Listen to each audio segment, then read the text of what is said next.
जय हिंद दोस्तों। आज के इस वीडियो में हम class 12th biology unsolved paper 2025 set number 3 जो हमारे पास पेपर कोड दिया है 348 KI का पार्ट नंबर 5 का सलूशन आज प्रोवाइड कराएंगे। तो प्यारे बच्चों, आज के इस वीडियो में हम क्वेश्चन नंबर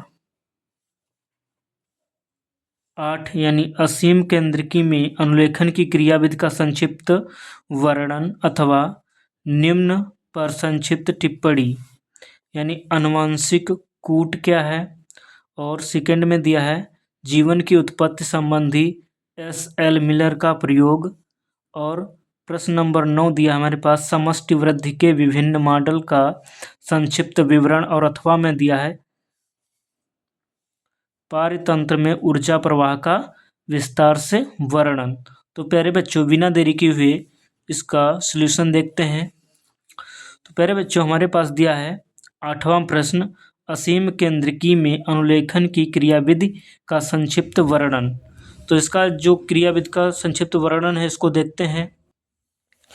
तो प्यारे बच्चों, असीम केंद्रकी जीवों में अनुलेखन की क्रियाविधि एक संक्षिप्त प्रक्रिया है जो कोशिका द्रव्य में होती है। इसमें आनुवंशिक जानकारी यानी DNA से RNA में प्रवाहित होती है, और यह प्रक्रिया DNA पर निर्भर RNA पॉलीमरेज एंजाइम द्वारा उत्प्रेरित होती है। यह क्रियाविधि मुख्य रूप से 3 चरणों में पूरी होती है। तो जो पहला चरण है प्यारे बच्चों, तो पहला चरण है प्रारंभन। तो प्रारंभन को देखते हैं। तो RNA पॉलीमरेज एंजाइम DNA के एक विशिष्ट क्षेत्र से जुड़ता है जिसे प्रोमोटर कहा जाता है। इससे DNA की दोहरी कुंडली खुल जाती है जिससे एंजाइम DNA स्ट्रैंड्स में से एक पर मौजूद क्षारकों को पढ़ पाता है। अगला देखेंगे प्यारे बच्चों, दूसरा है दीर्घीकरण। तो RNA पॉलीमरेज DNA के केवल एक स्ट्रैंड को टेम्पलेट स्ट्रैंड के रूप में उपयोग करता है। यह टेम्पलेट स्ट्रैंड के पूरक राइबोन्यूक्लियोटाइड्स को जोड़कर एक नया RNA अणु बनाता है। इस प्रक्रिया के दौरान DNA में मौजूद एडेनिन A यूरेसिल U के साथ जुड़ता है थाइमिन T की जगह, और ग्वानिन G और साइटोसिन C के साथ जुड़ता है। यानी यहाँ पर ग्वानिन साइटोसिन के साथ जुड़ता है। आगे देखते हैं प्यारे बच्चों इसके बाद। तो तीसरा चरण है समापन। तो समापन क्या है? जब RNA पॉलीमरेज जीन में एक विशिष्ट समापन अनुक्रम पर पहुंचता है तो अनुलेखन समाप्त हो जाता है। नया बना हुआ RNA स्ट्रैंड DNA से अलग हो जाता है और DNA की कुंडलियां फिर से जुड़ जाती हैं। इस प्रकार DNA की जानकारी mRNA यानी इसे इंग्लिश में मैसेंजर RNA भी कहते हैं, और हिंदी में इसे संदेश वाहक RNA में कॉपी हो जाती हैं, जिसका उपयोग बाद में प्रोटीन संश्लेषण के लिए किया जाता है। और अगला प्रश्न दिया है अथवा में इसके। तो अथवा में 8वां जो प्रश्न दिया है उसको देखते हैं। तो प्यारे बच्चों, अथवा में अगला प्रश्न दिया है निम्न पर संक्षिप्त टिप्पणी लिखिए, जिसमें से फर्स्ट पार्ट दिया है आनुवंशिक कूट, और सेकंड पार्ट दिया है जीवन की उत्पत्ति संबंधी SL मिलर का प्रयोग। तो सबसे पहले देखते हैं आनुवंशिक कूट यानी इसका फर्स्ट पार्ट देखते हैं। तो ब्लैक पेन से हम हेडिंग डालेंगे आनुवंशिक कूट। तो आनुवंशिक कूट क्या होता है देखते हैं।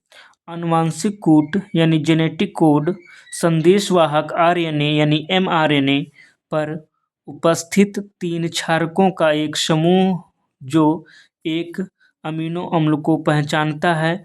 आनुवंशिक कूट यानी जेनेटिक कोड कहलाता है। 3 क्षारकों के विभिन्न संयोग से 64 कूट बनते हैं। आनुवंशिक कूट का शब्दकोश खुराना ने तैयार किया था और इसके लिए इन्हें नोबेल पुरस्कार प्राप्त हुआ था। 64 आनुवंशिक कूट 20 अमीनो अम्लों को पॉलीपेप्टाइड श्रृंखला में स्थापित करते हैं। यानी जो आनुवंशिक कूट का जो शब्द का प्रयोग किसने किया था, तो डॉक्टर हरिगोविंद खुराना ने किया था, इसलिए उन्हें नोबेल पुरस्कार दिया गया था। अब इसके बाद अगला प्रश्न देखते हैं प्यारे बच्चों। अब इसके बाद दिया है सेकेंड पार्ट, जीवन की उत्पत्ति संबंधी एस.एल. मिलर का प्रयोग। यानी स्टैनले मिलर का प्रयोग देखते हैं। तो स्टैनले मिलर नामक वैज्ञानिक ने जीवन की उत्पत्ति के संदर्भ में एक प्रयोग किया। उन्होंने प्राचीन पृथ्वी पर पाए जाने वाले वातावरण की परिस्थितियों को प्रयोगशाला में उत्पन्न किया। मिलर ने बड़े फ्लास्क यानी लगभग 5 लीटर फ्लास्क में मीथेन, अमोनिया तथा हाइड्रोजन गैस को 2:1:2 के अनुपात में मिलाया। गैसीय मिश्रण को टंगस्टन के इलेक्ट्रोड द्वारा गर्म किया गया। दूसरे फ्लास्क में जल को उबालकर जलवाष्प बनाई, जिसे एक मुड़ी हुई कांच की नली द्वारा बड़े फ्लास्क में प्रवाहित किया।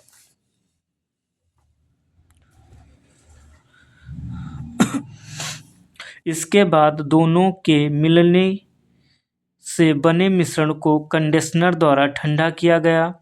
ठंडे मिश्रण को एक यू आकार की नली में एकत्रित किया गया, जो गंदे लाल रंग का द्रव था। 1 सप्ताह तक इस प्रयोग को करने के बाद इसका निरीक्षण करने पर इसमें ग्लाइसिन, एलेनिन नामक अमीनो अम्ल तथा अन्य जटिल कार्बनिक यौगिक का निर्माण हो गया था। यही प्यारे बच्चों स्टैनले मिलर का प्रयोग है। अब इसको हम चित्र के माध्यम से समझते हैं। तो स्टैनले मिलर ने प्यारे बच्चों क्या किया, एक बड़ा सा फ्लास्क लिया। उस फ्लास्क में मीथेन, अमोनिया और हाइड्रोजन गैस यानी 2:1:2 में लिया और उसे क्या किया, इलेक्ट्रोड की सहायता से गर्म किया।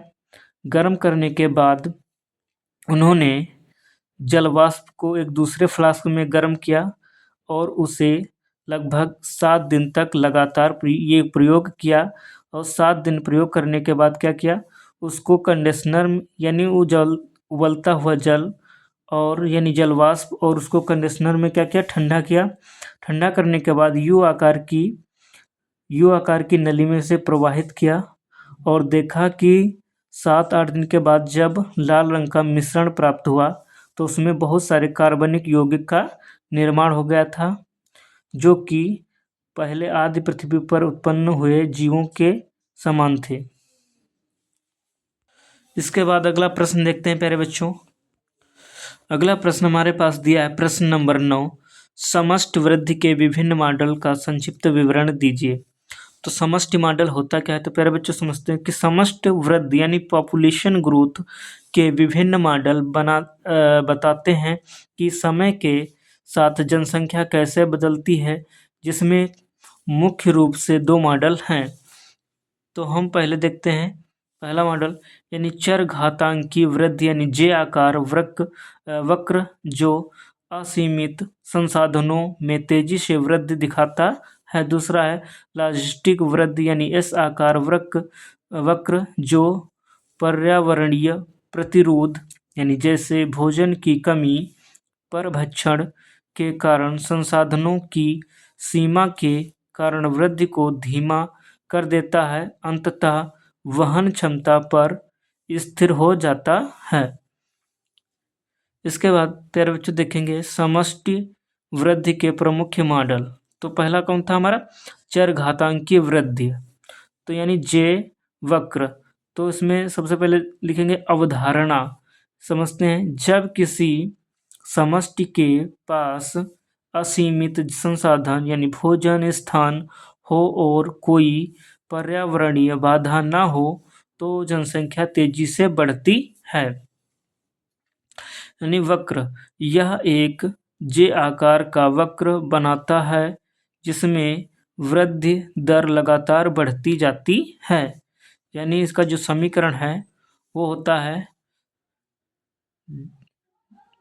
dn/dt बराबर इस यानी equal to small r capital N।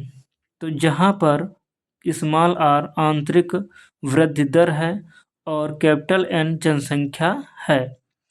ये हमने वक्र बनाया है ग्राफ, इसमें से ये समष्टि आकार का ग्राफ है। ये एस आकार का होता है, यानी एस वक्र की तरह होता है, जिसमें प्रारंभिक अवस्था और चरघातांकी अवस्था और वहन क्षमता है। ये समय क्या है, एस वक्र है। इसके बाद अगला प्रश्न देखेंगे। अगला प्रश्न अथवा में दिया है, पारतंत्र में ऊर्जा प्रवाह का विस्तार से वर्णन कीजिए। तो प्यारे बच्चों देखते हैं कि पारतंत्र में ऊर्जा का प्रवाह सूर्य से शुरू होकर उत्पादों यानी पौधों द्वारा रासायनिक ऊर्जा में बदला जाता है और फिर एक दूसरे को खाने यानी भोजन के जरिए उपभोक्ताओं यानी शाकाहारी मांसाहारी तक एक दिशात्मक तरीके से प्रवाहित होता है, जिसमें हर अगले स्तर पर 90% ऊर्जा यानी ऊष्मा हीट के रूप में नष्ट हो जाती है और केवल 10% ही अगले स्तर तक पहुंचती है। इसे ऊर्जा पिरामिड या ऊर्जा पिरामिड के जरिए दर्शाया गया है। जैसे उत्पादक यानी घास, सबसे पहले सूर्य से ऊर्जा लेते हैं, उत्पादक यानी घास लेते हैं, उत्पादक प्रोड्यूसर लेते हैं। फिर उनसे ऊर्जा प्राथमिक उपभोक्ता लेते हैं, फिर उनसे ऊर्जा द्वितीयक उपभोक्ता लेते हैं और फिर उनसे ऊर्जा तृतीयक उपभोक्ता लेते हैं। यानी ऊर्जा का प्रवाह जो होता है T1 से T2 फिर T3 और फिर T4 की ओर होता है। यानी एक ऊर्जा को जब प्रवाह होता है वो दिशात्मक होता है, यानी एक दिशात्मक होता है। आगे देखते हैं कि ऊर्जा प्रवाह की प्रक्रिया, यानी ऊर्जा प्रवाह होता कैसे है। तो सबसे पहले हमने लिखा सूर्य। तो सूर्य यह ऊर्जा का प्राथमिक स्रोत है जहाँ से ऊर्जा पारतंत्र में प्रवेश करती है। और सूर्य से जो ऊर्जा कौन लेता है, तो सूर्य से ऊर्जा लेता है उत्पादक। तो उत्पादक देखते हैं, ये सूर्य के प्रकाश यानी प्रकाश संश्लेषण का उपयोग करके और ऊर्जा को रासायनिक ऊर्जा में बदलता है। इसके बाद देखते हैं तीसरा। तो इसके बाद है प्राथमिक उपभोक्ता। ये पौधों को खाते हैं और ऊर्जा प्राप्त करते हैं, जैसे हिरण, गाय, बकरी। फिर है द्वितीयक उपभोक्ता। ये प्राथमिक उपभोक्ताओं को खाते हैं। फिर इसके बाद है तृतीयक उपभोक्ता, यानी ये द्वितीयक उपभोक्ताओं को खाते हैं और जितने सारे चीज़ें हैं उनको अवघटक नष्ट करते हैं या अपघटित करते हैं। तो अवघटक क्या होते हैं, बैक्टीरिया या कवक। ये मृत जीवों से ऊर्जा प्राप्त करते हैं और पोषक तत्वों को वापस लौटाते हैं। तो यहीं पर सेट नंबर 3 जिसका पेपर कोड 348 KI था, यहीं पर समाप्त होता है। तो प्यारे बच्चों, वीडियो अच्छा लगे तो लाइक करना, चैनल को सब्सक्राइब करना और वीडियो को शेयर करना। सेट नंबर 4 जल्द ही लाएंगे। धन्यवाद।